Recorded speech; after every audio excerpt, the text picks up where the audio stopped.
Et comme chaque dimanche matin, on est ravis de retrouver Vladimir Fedorovski. Bonjour. Quel plaisir de vous retrouver après nos débats de la semaine dernière. Vladimir Fedorovski, écrivain, ancien diplomate russo-ukrainien, auteur de Napoléon face à la Russie, paru aux éditions Ballant. On balaye avec vous l'histoire de la Russie et de l'URSS et de ses grands personnages. Aujourd'hui, avec vous, on parle de Nicolas II.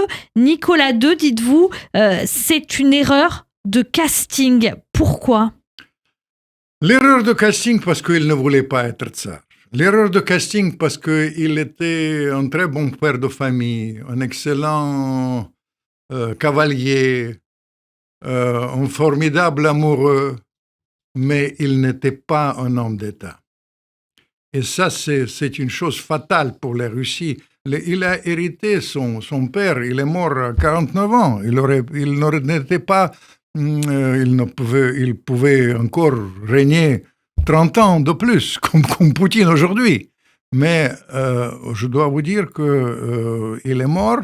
Et ce garçon, Nicolas II, il n'était pas formé. Il devait, pour s'occuper de ses hautes fonctions.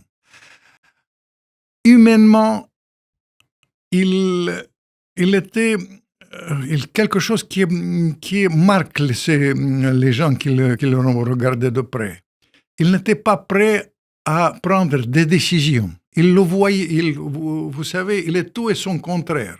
En quelque sorte, il nous rappelle en même temps. Vous comprenez ? Tout ça, c'est quelqu'un qui... Mais Nicolas II, il est entaché d'une réputation de faiblesse. C'est ça qui ressort souvent quand on parle de ce tsar Nicolas II. On dit que par sa faiblesse, il porte un peu la responsabilité de la victoire du bolchevisme. C'est ce qui est dit sur lui. Victoire de bolchevique, il porte par ses erreurs humaines. C'était un tsar qui a tenu sa parole. Il est entré dans la Première Guerre mondiale sans aucune espèce de nécessité. Il a donné la parole aux Français. Il a tenu sa parole de français, mais il n'y avait pas d'intérêt géopolitique pour entrer dans la guerre. Quand il a fait ça, la Russie n'était pas prête à la guerre. J'ai publié dans un de ses livres, il y a son gourou, Raspoutine, lui a écrit une lettre étonnante le jour de l'entrée de la guerre. Il a dit, vous entrez à la guerre, la révolution devient inévitable, parce que la Russie, socialement, ne peut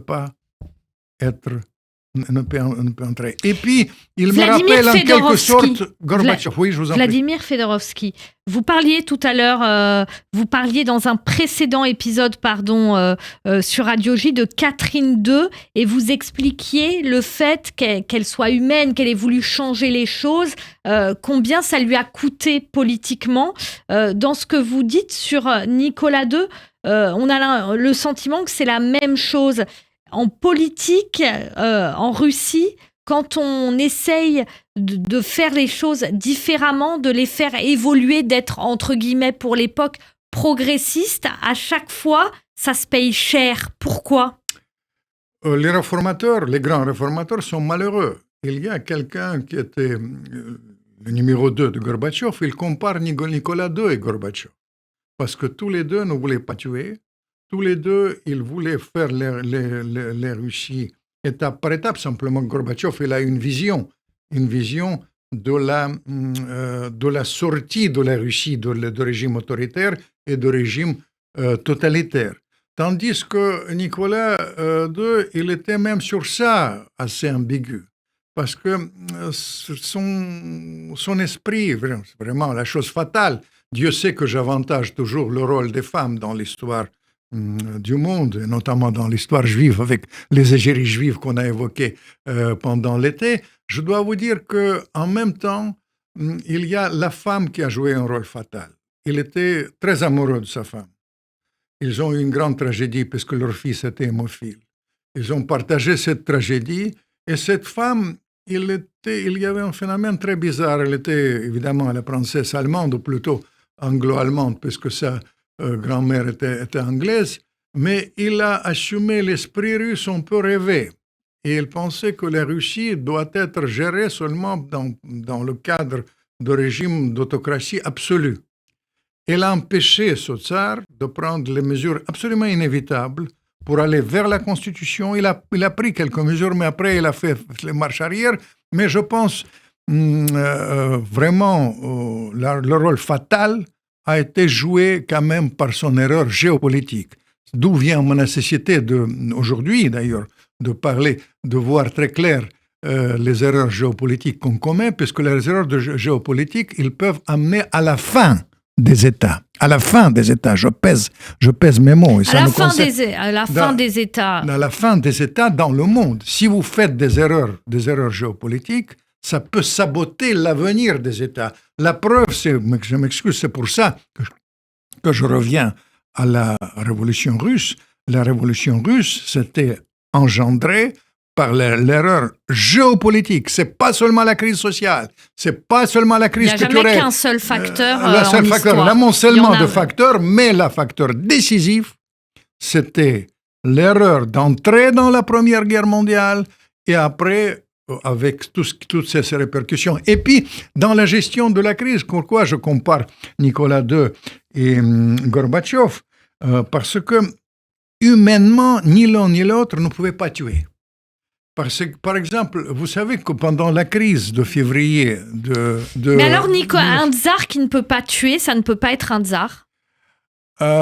Gorbatchev m'a dit une fois, je suis un mauvais tsar. Un bon tsar, c'est un tsar qui tue. Ça va dans le sens, en tout cas, le reflet. Il était conscient de ça. Et en quelque sorte, vous savez, je réfléchis sur ça. Pourquoi Poutine, vous savez, vous connaissez mes livres, je n'aime pas Poutine, mais pourquoi Poutine est si populaire en Russie? Parce qu'en Russie, c'est pas la propagande, mais c'est l'héritage de mentalité. L'homme fort en Russie, l'homme qui assume. Par exemple, les Russes, aujourd'hui, ne pardonnent jamais à Gorbatchev de ne pas choisir de faire comme Deng Xiaoping. Deng Xiaoping, en Chine, vous vous souvenez, il tue en Tiananmen 1000 personnes, et puis la Chine se développe comme jamais. Gorbatchev essaye d'éviter le bain de sang, comme Nicolas II, pour garder le pouvoir en 1917. Autrefois, le commandant de Saint-Pétersbourg l'a dit « Ok, on y va, il faut faire rentrer les troupes à Saint-Pétersbourg et ça se termine. » Nicolas II, jamais je ne ferai ça parce que tuer les compatriotes, tuer les Russes, je n'accepterai jamais. Mais ça lui a coûté cher parce qu'en 1918, non seulement lui, mais toute sa chère famille, c'était un assassinat sauvage. Il était assassiné sauvagement par les bolcheviks. Le seul réconfort que, pas pour ses erreurs, mais pour ses souffrances, aujourd'hui, l'Église orthodoxe l'a béatifié. C'est un saint pour les Russes. Merci beaucoup Vladimir Fedorovski, qu'on retrouve bien sûr chaque semaine sur Radio J pour l'histoire de la Russie et de l'URSS. Comment le passé éclaire le présent. Vladimir Fedorovski, écrivain, ancien diplomate russo-ukrainien et auteur de Napoléon face à la Russie aux éditions Ballant. À la semaine prochaine.